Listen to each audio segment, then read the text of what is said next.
युग की धारणा हमें पुराण और ज्योतिष के तीन तरह से मिलती है। पहली वह जिसमें एक युग लाखों वर्ष का होता है और दूसरे वह जिसमें एक युग 5 वर्ष का होता है और तीसरा वह जिसमें एक युग 1250 वर्ष का है। हम तीनों के मान से श्री राम के जन्म को समझाने के बाद आधुनिक युग में हुए शोध को समझाते हैं। पहली लाखों वर्ष के एक युग की धारणा। पुराणों के अनुसार प्रभु श्री राम का जन्म त्रेता युग और द्वापर युग के आदिकाल में हुआ था। सतयुग लगभग 17,28,000 वर्ष, त्रेता युग 12,96,000 वर्ष, द्वापर युग 8,74,000 वर्ष और कलयुग 4,32,000 वर्ष का बताया गया है। कलयुग का प्रारंभ 3102 ईसा पूर्व से हुआ था। इसका मतलब 3102, 2019, 9121 वर्ष कलयुग की बीत चुके हैं। उपरोक्त मान से अनुमानित रूप से लगभग श्री राम का जन्म द्वापर के 8,64,000, कलयुग के 5121 वर्ष, 8,69,121 वर्ष अर्थात 8,69,121 वर्ष हो गए हैं। प्रभु श्री राम को वे कहते हैं कि वे 11,000 वर्षों तक जिंदा वर्तमान रहे। परंपरागत मान्यता के अनुसार द्वापर युग के 8,64,000 वर्ष, राम की वर्तमानता के 11,000 वर्ष, द्वापर युग के अंत से अब तक बीते 5,121 वर्ष, कुल 8,80,111 वर्ष। अतः परंपरागत रूप से राम का जन्म आज से लगभग 8,80,111 वर्ष पहले माना जाता है। दूसरी 5 वर्ष का एक युग की धारणा। भारतीय ज्योतिषियों ने समय की धारणा को सिद्ध धरती के सूर्य की परिक्रमा के आधार पर नहीं प्रतिबंधित किया गया है। उन्होंने संपूर्ण तारामंडल में धरती के परिभ्रमण के पूर्व पर लेने तक की गणना करके वर्ष के आगे के समय को भी प्रतिबंधित किया गया है। वर्ष को संवत्सर कहा गया है। 5 वर्ष का एक युग होता है। संवत्सर, परिवर्षतर, ऋतुस्तर, अनुवत्सर और युगस्तर में युगस्तर 5 वर्ष कहे जाते हैं।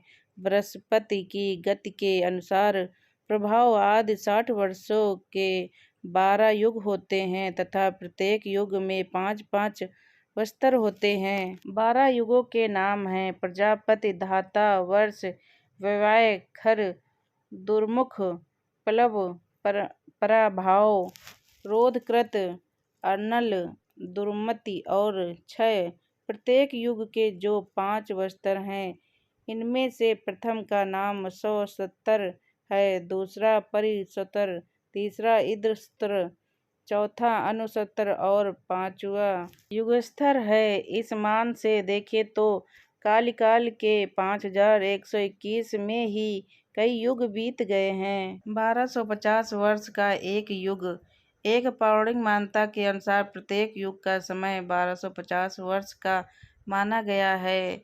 इस नाम से चारों युग की एक चक्र 5,000 वर्षों से पूर्ण हो जाता है। यदि इस मान से देखें तो द्वापर और कलयुग के 2500 वर्ष बीत चुके हैं। मतलब यह कि 2500 वर्ष पूर्व श्री राम हुए थे। क्या यदि यह मान लेते कि यह 4 युगों का तीसरा चक्र चल रहा है तो निश्चित ही फिर श्री राम का जन्म 5,000 वर्ष पूर्व हुआ होगा। हम यह धारणा क्यों नहीं मानते? क्योंकि पहली बात तो यह है कि युग का मान स्पष्ट नहीं है। दूसरी बात यह कि यदि आप भगवान श्री राम की वंशावली के नाम से गणना करते हैं तो यह लाखों नहीं हजारों वर्ष की बैठती है। जैसे श्री राम के बाद इनके पुत्र लव और कुश हुए, फिर उसकी पीढ़ियों में आगे चलकर महाभारत काल में शल्य हुए।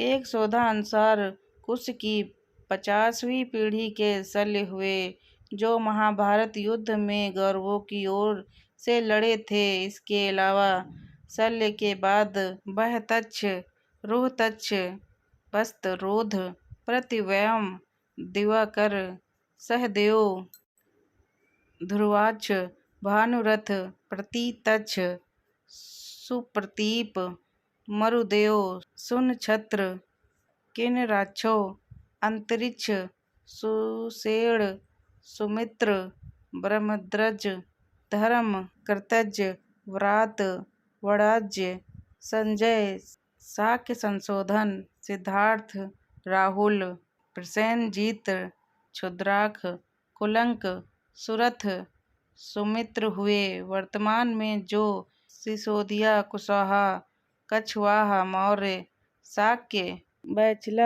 बैसला और गहलोत, गोहिल आदि जो राजपूत वंश हैं, वे सभी भगवान प्रभु श्री राम के वंशज हैं। जयपुर राजघराने की महारानियां पत्नी और उनके परिवार के लोग की राम के पुत्र कुश और वंशज हैं। महारानी पत्नी के एक अंग्रेजी चैनल को दिए में कहा था कि इनके पति भवानी सिंह कुश के 309 वंशज थे। अब यदि 3 पीढ़ियों का काल लगभग 100 वर्ष में पूर्ण होता है तो इस मान से श्री राम को हुए कितने हजार वर्ष हुए हों। आप इस 309 पीढ़ियों के मान से अनुमान लगा सकते हैं। आधुनिक शोध की धारणा उपरोक्त धारा से भिन्न आधुनिक शोध पर आधारित धारणा ज़्यादा सही लगती है। इस शोध का आधार रामायण में बताई गई खगोलीय स्थिति और देश भर में बिखरे सबूत हैं। इन सबूतों का कार्बन डेटिंग के आधार पर जांच कर उसका मिलान रामायण में बताए गए घटनाक्रम से किया गया है। इस शोधानुसार 5114 ईस्वी पूर्व 10 जनवरी को दिन से 12.5 पर लगभग राम का जन्म हुआ था, जबकि सैकड़ों वर्षों से चैत्र माह मार्च की नवमी को राम नवमी के रूप में मनाया जाता रहा है। एक अन्य शोक के अनुसार राम के जन्म दिनांक वाल्मीकि के द्वारा बताए गए ग्रह नक्षत्रों के अनुसार पर प्लेनेटेरियम सॉफ्टवेयर अनुसार 4 दिसंबर 7323 ईस्वी पूर्व अर्थात आज से 9339 वर्ष पूर्व हुआ था। राम के जन्म पर कई शोध हुए हैं, लेकिन सबसे सटीक शोध प्रोफेसर तोबियस का रहा है। वाल्मीकि के अनुसार श्री राम का जन्म चैत्र शुक्ल नवमी तिथि एवं पूर्णवासु नक्षत्र में जब 5 ग्रह अपने उच्च स्थान में थे तब हुआ था। इस प्रकार सूर्य मेष में 20 डिग्री पर था। बालकांड 18 श्लोक 8-9। शोधकर्ता डॉक्टर वर्तक पूवी वर्तक के अनुसार ऐसी स्थिति 7323 ईस्वी पूर्व दिसंबर में ही निर्मित हुई थी, लेकिन प्रोफेसर तोबियास के अनुसार जन्म के ग्रहों के विनाश के आधार पर 10 जनवरी 5114 ईस्वी पूर्व हुआ था। इनके अनुसार ऐसी आकाशीय स्थिति तब भी बनी थी तब 12:25 पर आकाश में ऐसे ही दृश्य था जो कि वाल्मीकि रामायण में वर्णित है। ज़्यादातर शोधकर्ता प्रोफेसर तोबियास के शोध से सहमत हैं। इसका मतलब यह कि राम का जन्म 10 जनवरी को 12:25 पर 5114 ईस्वी पूर्व हुआ था। निष्कर्ष: राम का जन्म लाखों वर्ष पूर्व नहीं, कुछ हजारों वर्ष पूर्व ही हुआ था। हमें इस दिशा में शोध और विचार करने की जरूरत है। राम एक ऐतिहासिक व्यक्ति हैं और उन पर विरोधाभास पैदा करना उचित नहीं होगा।